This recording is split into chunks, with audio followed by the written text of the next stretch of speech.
কাকা শুধু তাই না, আমার দুইটা বাচ্চা আছে, আমার বাচ্চাদেরকে কইছে তাকে বাবা নাকি মরে গেছে। কাকা কাকা আমার বউ শাশুড়ির কথা শুনতে চাই, আমি আমার মাটারে অবহেলা করছি আল্লাহ।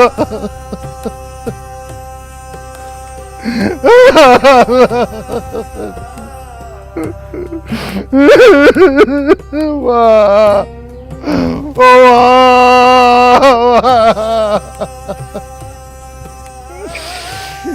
কাকা আমার মায়ের কই খবর দিছেন? ওই যে আমাকে পারিবারিক কবরস্থান আছে না, তোর বাবার কবরের সাথে বাবিরে শুয়াইছি রে বাবা। ও মা, মা গো।